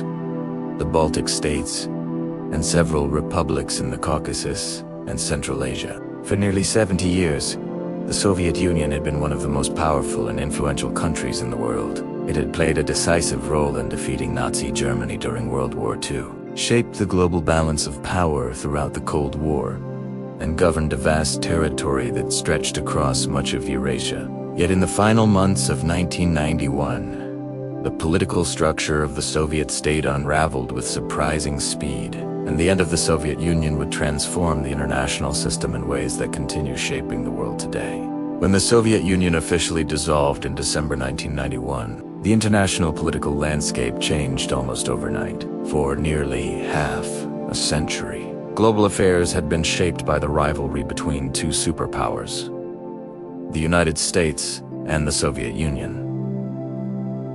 This period, known as the Cold War, had influenced military alliances, economic policies, and political conflicts across every continent. With the disappearance of the Soviet Union, that bipolar structure suddenly ended.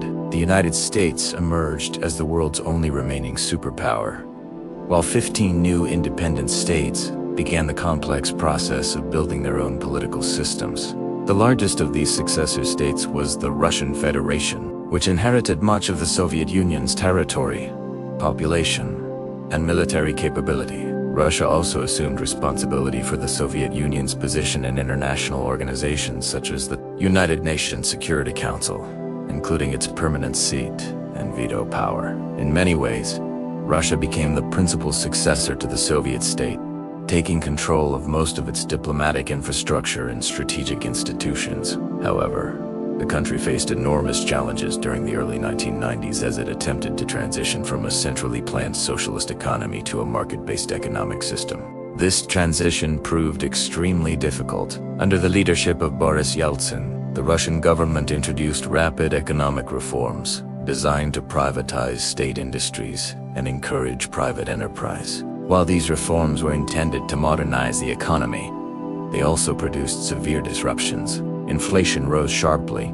Many state enterprises collapsed or were sold quickly to private investors, and millions of citizens experienced declining living standards during the first years after the Soviet collapse. The economic turbulence of the 1990s became one of the defining experiences for the populations of the former Soviet region. Other newly independent states faced similar challenges. Countries such as Ukraine, Kazakhstan, Belarus, and the nations of the Baltic region were suddenly responsible for managing their own political institutions, economic policies, and international relations. Each republic followed a different path as it attempted to establish stable governance. Some countries moved toward democratic political systems and closer relationships with Western Europe, while others maintained stronger centralized leadership or pursued alternative economic models. The collapse of the Soviet Union also transformed the global security environment. One of the most important issues facing international leaders in the early 1990s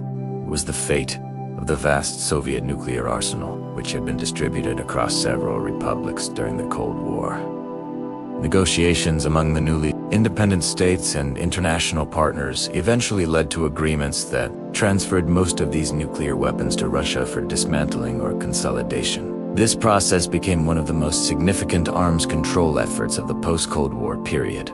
Beyond military issues, the end of the Soviet Union opened the door to major geopolitical changes across Eastern Europe and Central Asia.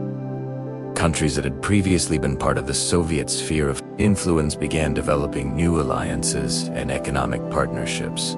Several former communist states in Eastern Europe eventually joined organizations such as the European Union and NATO, reshaping the political map of the region. More than 3 decades later, the collapse of the Soviet Union remains one of the most consequential events of the modern era. The political decisions, economic transitions, and national movements that unfolded during the final years of the USSR continue influencing global politics today. The 15 republics that emerged from the Soviet Union have followed different historical paths, yet their shared past remains deeply connected to the events that brought the Soviet state to an end. If you found this journey through history valuable, take a moment to like the video and subscribe for more long-form historical documentaries like this one. And before you go, I'm curious about something. Where are you watching from? And what time is it there right now? Also, were you already familiar with the story of how the Soviet Union collapsed? Or did this timeline reveal new details about those final years? Because understanding how one of the world's most powerful states disappeared helps us better understand the political forces that continue shaping our world today.